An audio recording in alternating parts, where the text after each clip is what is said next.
ಕಳೆದ 20 ವರ್ಷದಲ್ಲಿ ಸುಮಾರು 90,000% ರಿಟರ್ನ್ ಕೊಟ್ಟಿರೋ ಟೈಟಾನು ಕಳೆದ 2 ದಿವಸದಿಂದ ಬೀಳ್ತಾ ಇದೆ. ಯಾಕೆ ಈ ಸ್ಟಾಕ್ ಬೀಳ್ತಾ ಇದೆ?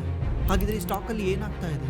ನಮ್ಮ ಇಂಡಿಯಾದ ಫೇಮಸ್ ಇನ್ವೆಸ್ಟರ್ ರಾಕೇಶ್ ಜುನ್ಜುನ್ವಾಲಾ ಮಾಡಿರೋ ಅರ್ಧಕ್ಕರ ದುಡ್ಡು ಈ ಟೈಟಾನಿಂದ. ಇವತ್ತು ಅವ್ರದ್ದು ಟೋಟಲ್ ನೆಟ್ವರ್ತ್ ಅಲ್ಲಿ ಟೈಟಾನ್ ಶೇರೇನೆ 35% ಇದೆ. ಹಾಗಿದ್ರೆ ಈ ಜ್ಯುವೆಲರಿ ಇಂಡಸ್ಟ್ರಿ ಯಾವ ಥರ ವರ್ಕ್ ಆಗುತ್ತೆ? ಈ ಕಲ್ಯಾಣ್, ಮಲ್ಬಾರು, GRT ಇವರೆಲ್ಲ ಯಾವ ಥರ ದುಡ್ಡು ಮಾಡ್ತಾರೆ? ನಾವು ಈ ಕಂಪ್ನಿಗಳಲ್ಲಿ ಇನ್ವೆಸ್ಟ್ ಮಾಡಿ ದುಡ್ಡು ಮಾಡೋದು ಹೇಗೆ?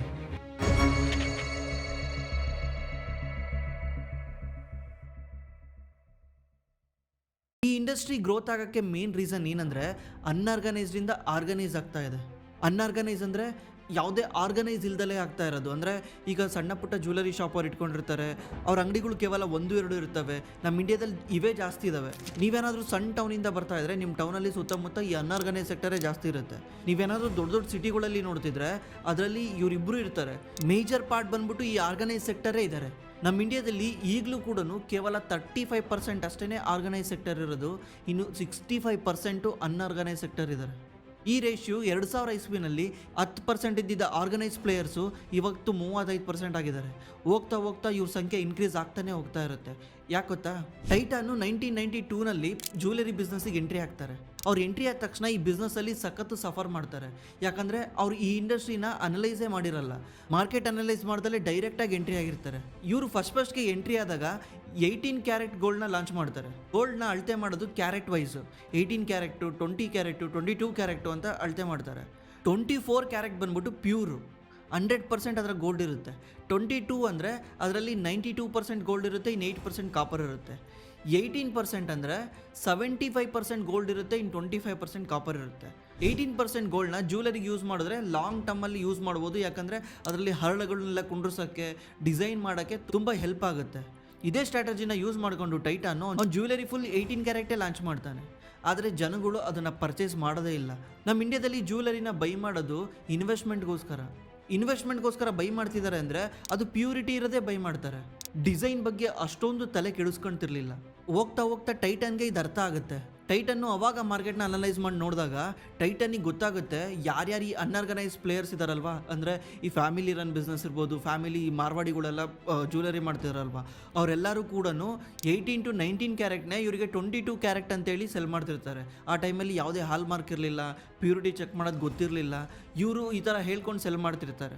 ಇದನ್ನೇ ಆಪರ್ಚುನಿಟಿಯಾಗಿ ಯೂಸ್ ಮಾಡ್ಕೊಂಡ ಟೈಟಾನು ಒಂದು ಮಾಸ್ಟರ್ ಸ್ಟ್ರೋಕ್ ಮಾಡ್ತಾನೆ.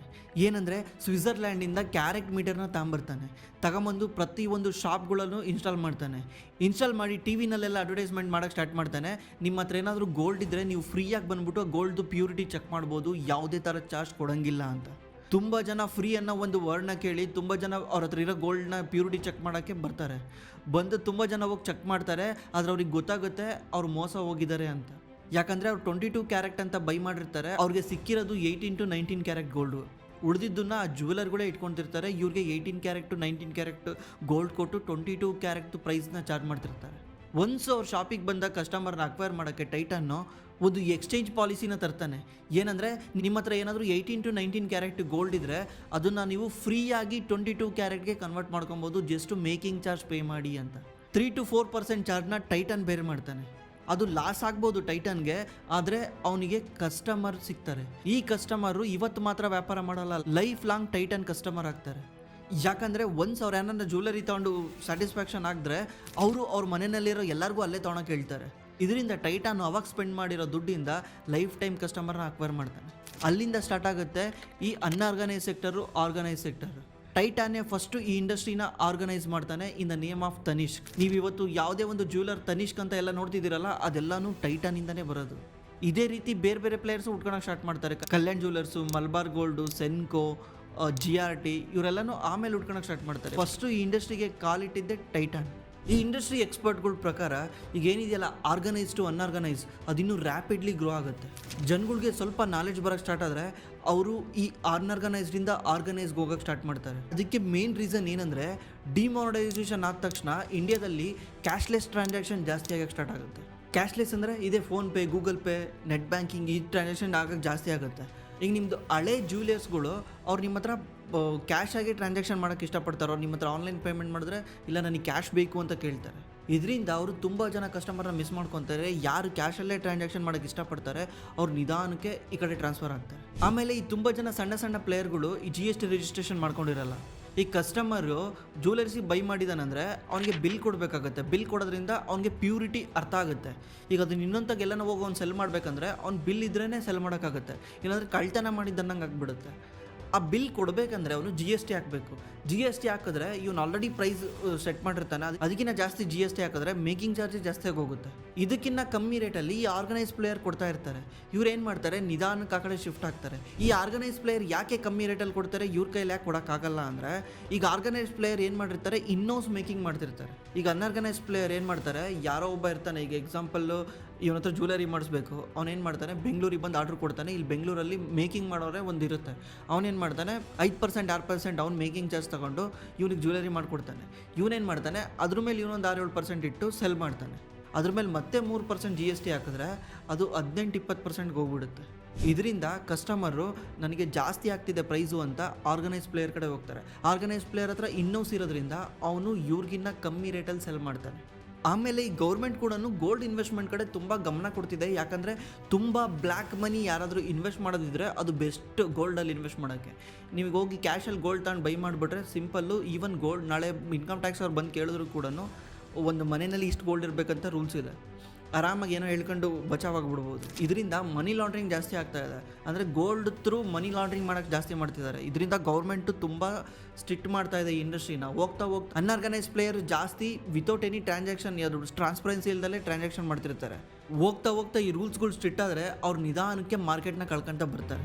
ಜನಗಳು ಆರ್ಗನೈಸ್ ಪ್ಲೇಯರ್ ಕಡೆ ಹೋಗಕ್ಕೆ ಸ್ಟಾರ್ಟ್ ಮಾಡ್ತಾರೆ. ಇನ್ನೊಂದು ರೀಸನ್ ಏನಂದರೆ, ನಮ್ಮ ಇಂಡಿಯಾದಲ್ಲಿ ಗೋಲ್ಡನ್ನ ಸ್ಟೇಟಸ್ ಪರ್ಪಸ್ಗೋಸ್ಕರನೂ ಬೈ ಮಾಡ್ತಾರೆ. ಈಗ 4 ಜನ ನಿಮ್ಮನ್ನು ಗೋಲ್ಡ್ ಹಾಕೊಂಡಿರೋದು ನೋಡಿದ್ರೆ ಅವ್ರು ಈಸಿಲಿ ಜಡ್ಜ್ ಮಾಡ್ತಾರೆ, ನೀವು ರಿಚ್ ಅಂತ. ಗೋಲ್ಡ್ ಇಲ್ಲ ಅಂದರೆ ಅವನು ಪೂರ್ ಅಂತ. ಈಗ ಯಾರನ್ನ ಗೋಲ್ಡ್ ಜ್ಯುವೆಲರಿ ಹಾಕೊಂಡಿದ್ದಾನೆ ಅಂದರೆ ಅವ್ನಿಗೆ ಆಟೋಮೆಟಿಕ್ಲಿ ರೆಸ್ಪೆಕ್ಟ್ ಸಿಗೋಕ್ಕೆ ಸ್ಟಾರ್ಟ್ ಆಗುತ್ತೆ. ಇಂಡಿಯಾದಲ್ಲಿ ಇದೊಂದು ಕಲ್ಚರ್ ತುಂಬ ಇದೆ. ಗೋಲ್ಡನ್ನ ಅವರು ಸ್ಟೇಟಸ್ಗೋಸ್ಕರ ಎಷ್ಟೋ ಜನ ಬೈ ಮಾಡ್ತಾರೆ. ಈಗ ಮದುವೆ ಮಾಡಬೇಕಾದ್ರೆ ನಾನು ಇಷ್ಟು ಗ್ರಾಮ್ ಕೊಟ್ಟಿದ್ದೆ, ಇಷ್ಟು ತೊಲ ಕೊಟ್ಟಿದ್ದೆ, ಅವ್ರು ಇಷ್ಟು ತೊಲ ಕೊಟ್ಟಿದ್ರು, ಇದು ಸ್ಟೇಟಸ್ ಆಗಿಬಿಟ್ಟಿದೆ. ಇದು ಕಂಟಿನ್ಯೂ ಆಗ್ತಾನೆ ಹೋಗುತ್ತೆ. ಇಷ್ಟು ಸುಲಭವಾಗಿ ನಮ್ಮ ಇಂಡಿಯಾದಲ್ಲಿ ಅಂಟ್ಕೊಂಡ್ಬಿಟ್ಟಿದೆ ಅದು ಗೋಲ್ಡ್ ಅನ್ನೋ ಒಂದು ವಿಚಾರ. ಅಷ್ಟು ಸುಲಭವಾಗಿ ನಾವು ಅದರಿಂದ ಹೊರಗೆ ಬರೋಕ್ಕೆ ಚಾನ್ಸ್ ಇಲ್ಲ. ಯಾಕಂದರೆ ಪ್ರತಿಯೊಂದು ಮನೆಯಲ್ಲೂ ಗೋಲ್ಡ್ ಇರಲೇಬೇಕು, ಇಲ್ಲಾಂದರೆ ಮನೆ ಡೆವಲಪ್ ಆಗಿಲ್ಲ ಅಂತ ಅರ್ಥ. ನಮ್ಮ ಇಂಡಿಯಾದಲ್ಲಿ ಗೋಲ್ಡ್ ಯಾರ ಮನೇಲಿ ಜಾಸ್ತಿ ಇರುತ್ತೆ ಅವ್ರು ರಿಚ್ಚು, ಯಾರ ಮನೇಲಿ ಕಮ್ಮಿ ಇರುತ್ತೆ ಅವ್ರು ಪೂರು, ಈ ಥರ ಡಿಸೈಡ್ ಹಾಕೊಂಡು ಬಂದಿದೆ. ಇದರಿಂದ ನಮ್ಮ ರೂರಲ್ ಇಂಡಿಯಾದಲ್ಲಿ ಯಾವಾಗ ಇನ್ಕಮ್ ಜಾಸ್ತಿ ಆಗ್ತಾ ಹೋಗುತ್ತೆ, ಅವ್ರ ಕೈಲಿ ಯಾವಾಗ ದುಡ್ಡು ಸಿಗ್ತಾ ಹೋಗುತ್ತೆ, ಅವರಿಗೆ ಇನ್ವೆಸ್ಟ್ಮೆಂಟ್ ಮಾಡೋಕ್ಕಿರೋದು ಒಂದೇ ದಾರಿ. ಮ್ಯೂಚುವಲ್ ಫಂಡ್ ಅವ್ರಿಗೆ ಅರ್ಥ ಆಗಲ್ಲ, ತಗೊಂಡೋಗ್ತಾರೆ ಗೋಲ್ಡ್ ಜ್ಯುವೆಲರಿ ಬೈ ಮಾಡ್ತಾರೆ. ಇದರಿಂದ ಡಿಮ್ಯಾಂಡ್ ನಿಧಾನಕ್ಕೆ ಇನ್ಕ್ರೀಸ್ ಆಗುತ್ತೆ. ಈವನ್ ಸಿಟಿಗಳಲ್ಲೂ ಇವ್ರೇನು ಮಾಡ್ತಾ ಇದ್ದಾರೆ, ಸಿಟಿನಲ್ಲಿ ಗ್ರೋತ್ ಬರೋದು ಇನ್ವೆಸ್ಟ್ಮೆಂಟ್ ಒಂದೇ ಅಲ್ಲ, ಇಲ್ಲಿ ಸ್ಟೇಟಸ್ಗೋಸ್ಕರನೂ ಗ್ರೋತ್ ಬರುತ್ತೆ, ಆಮೇಲೆ ಡಿಸೈನಿಂಗ್ಗೋಸ್ಕರನೂ ಬರುತ್ತೆ. ಈಗ ಜ್ಯುವೆಲರೀಸ್ನ ಡಿಸೈನ್ಗೋಸ್ಕರ ಬೈ ಮಾಡ್ತಾರೆ. ಇದರಿಂದ ಡಿಮ್ಯಾಂಡ್ ದಿವಸದಿಂದ ದಿವಸಕ್ಕೆ ಇನ್ಕ್ರೀಸ್ ಆಗ್ತಾನೇ ಇದೆ. ಇಂಡಿಯನ್ ಸ್ಟಾಕ್ ಮಾರ್ಕೆಟಲ್ಲಿರೋದು ಟೈಟಾನ್ ಮತ್ತು ತನಿಷ್ಕೆ. ನಾನು ತನಿಷ್ಕ್ ಬಗ್ಗೆ ಯಾಕೆ ಬರೀ ಜ್ಯುವೆಲರಿನೇ ಮಾತಾಡ್ತಿದ್ದೀನಿ, ಟೈಟಾನಲ್ಲಿ ವಾಚು ಇದೆ, ಸ್ಪೆಕ್ಸು ಇದೆ, ಈವನ್ ಫಾಸ್ಟ್ ಟ್ರ್ಯಾಕ್ ಎಲ್ಲ ಬ್ರ್ಯಾಂಡ್ ಇದೆ. ಆದರೂ ನಾನು ಯಾಕೆ ಜ್ಯುವೆಲರಿ ಬಗ್ಗೆ ಮಾತಾಡ್ತಿದ್ದೀನಿ ಅಂದರೆ, ಟೈಟಾನ್ದು ರೆವಿನ್ಯೂ 89% ಜ್ಯುವೆಲರಿಯಿಂದನೇ ಬರೋದು. ಇನ್ನು ನಾನು ಬೇರೆ ವಿಷಯ ಮಾತಾಡಿ ಟೈಮ್ ವೇಸ್ಟು, ಅದಕ್ಕೆ ನಾನು ಜಾಸ್ತಿ ಜ್ಯುವೆಲರ್ಸಿ ಬಗ್ಗೆನೇ ಮಾತಾಡ್ತಿದ್ದೀನಿ. ಈ ವಿಡಿಯೋ ಎಂಟೈರ್ ಜ್ಯುವೆಲರಿ ಇಂಡಸ್ಟ್ರಿ ಯಾವ ಥರ ವರ್ಕ್ ಆಗ್ತಾ ಇದೆ, ಫ್ಯೂಚರ್ ಯಾವ ಥರ ಇರುತ್ತೆ ಅನ್ನೋದ್ರ ಬಗ್ಗೆನೇ. ಟೈಟಾನು, Kalyan jewellers, PC jewellers, ಸೆನ್ಕೋ, TBZ, ಈ ಒಂದು 4-5 ಪ್ಲೇಯರು ನಮ್ಮ ಇಂಡಿಯಾದಲ್ಲಿದ್ದಾವೆ. ಅದರೆಲ್ಲದಕ್ಕಿಂತ ಬೆಸ್ಟ್ ಯಾರಂದರೆ ಟೈಟಾನ್. ಯಾಕಂದರೆ ಟೈಟಾನ್ದು ಎಬಿಟಾ ಮಾರ್ಜಿನ್ನು ನೀವು ಯಾವುದೇ ಜ್ಯುವೆಲರ್ಸ್ಗಳಿಗೆ ಕಂಪೇರ್ ಮಾಡಿ ತುಂಬ ಜಾಸ್ತಿ ಇದೆ. GRT, ಮಲಬಾರ್ ಇವ್ರದೆಲ್ಲ ಎಬಿಟಾ ಮಾರ್ಜಿನ್ ಕೇವಲ 3-4% ಇದೆ.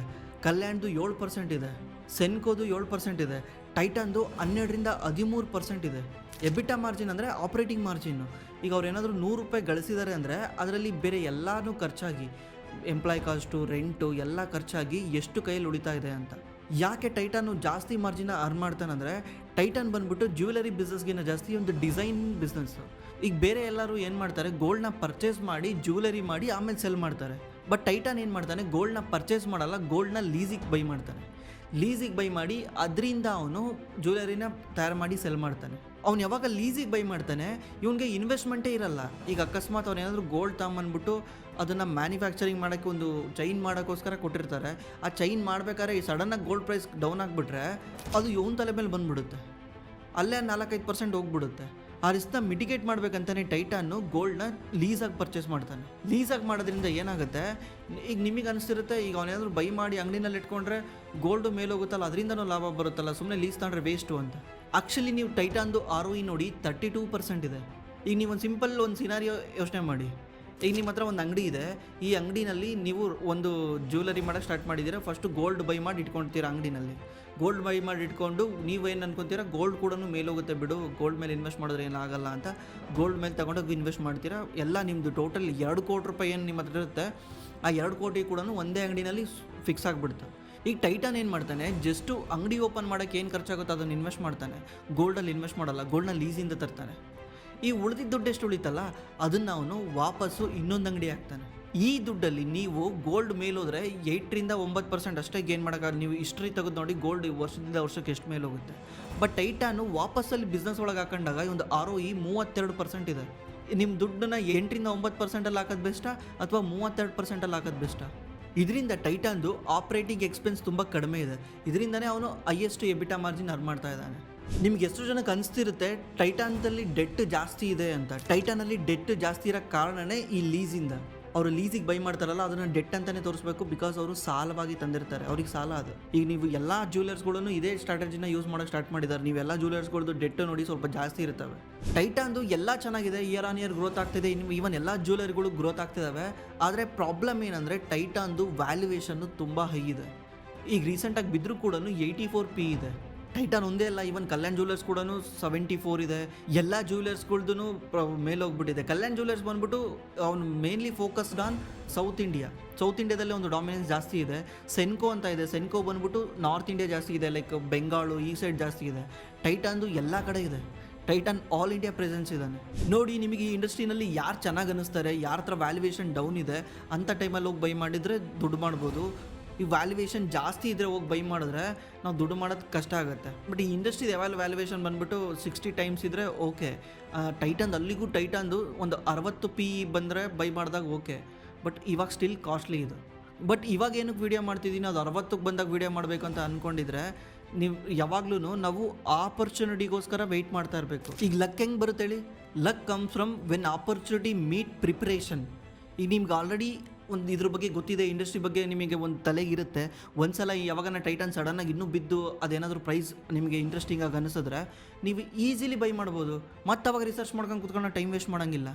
ನೀವು ಮತ್ತೆ ರಿಸರ್ಚ್ ಮಾಡ್ಕೊಂಡು ಕುತ್ಕೊಂತಿದ್ದೀರಾ ಅಂದರೆ ಸಡನ್ನಾಗಿ ಪ್ರೈಸ್ ಮೇಲೋದ್ರೆ ಏನು ಮಾಡ್ತೀರಾ?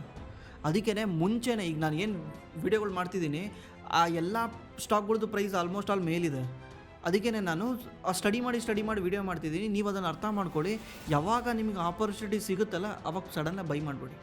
ನೀವು ಪ್ರಿಪ್ರೇಷನಾಗಿ ರೆಡಿಯಾಗಿ ಆಪರ್ಚುನಿಟಿನ ಯುಟಿಲೈಸ್ ಮಾಡ್ಕೊಂಬಿಡ್ಬೇಕು. ಅವಾಗನೇ ಲಕ್ ಅಂತ ಕರೀತೀವಿ. ಈಗ ಈ ಯಾರೂ ನೋಡಿರಲ್ಲ ನೀವು ಇಲ್ಲಿ ಪ್ರಿಪೇರ್ ಆಗಿರೋದು. ಒಂದು ಸಲ ನೀವು ಕಡಿಮೆ ರೇಟಿಗೆ ಶೇರ್ನ ಬೈ ಮಾಡಿದಾಗ ಲಕ್ಕ ಒಂದು ಅಂತ ಹೇಳ್ಬಿಡ್ತಾರೆ. ಎಲ್ಲ ಇಂಡಸ್ಟ್ರಿನಲ್ಲೂ ಅಷ್ಟೇ, ಯಾರು ಪ್ರಿಪೇರ್ ಆಗಿರ್ತಾರೆ ಅವ್ರಿಗೆ ಆಪರ್ಚುನಿಟಿ ಜಾಸ್ತಿ ಬರುತ್ತೆ. ಅದನ್ನು ನಾವು ಲಕ್ ಅಂತ ಕನ್ಸಿಡರ್ ಮಾಡ್ತೀವಿ. ಇದರಲ್ಲಿ ಇಂಡಿವಿಜುವಲ್ ಸ್ಟಾಕ್ಸ್ ಬಗ್ಗೆ ನಿಮಗೆ ಅನಲೈಸಿಸ್ ಬೇಕಿದ್ರೆ ಕೆಳಗಡೆ ಕಾಮೆಂಟ್ ಮಾಡಿ.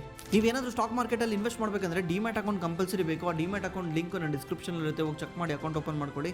ಅದು ಕಂಪ್ಲೀಟ್ಲಿ ಫ್ರೀ ಆಗಿರುತ್ತೆ, ಯಾವುದೇ ಥರ ಚಾರ್ಜಸ್ ಇರಲ್ಲ. ನೀವು ಎಷ್ಟೋ ಜನ ಕಾಮೆಂಟ್ ಮಾಡ್ತಿದ್ದೀರಾ ನಮಗೆ ಪರ್ಸನಲ್ ಸಜೆಷನ್ ಬೇಕು ಅಂತ. ನಮ್ಮ ಡಿಸ್ಕ್ರಿಪ್ಷನಲ್ಲಿ ಒಂದು ಗೂಗಲ್ ಫಾರ್ಮ್ ಇದೆ. ಆ ಗೂಗಲ್ ಫಾರ್ಮಲ್ಲಿ ನಿಮ್ಮ ಡೀಟೇಲ್ನ ಎಂಟ್ರಿ ಮಾಡಿದ್ರೆ ನಮ್ಮ ಟೀಮ್ ಕಡೆಯಿಂದ ನಿಮಗೆ ಕಾಲ್ ಮಾಡಿ ಅವ್ರು ನಿಮಗೆ ಸಜೆಸ್ಟ್ ಮಾಡ್ತಾರೆ. Thanks for watching. ಮತ್ತೆ ಸಿಗೋಣ.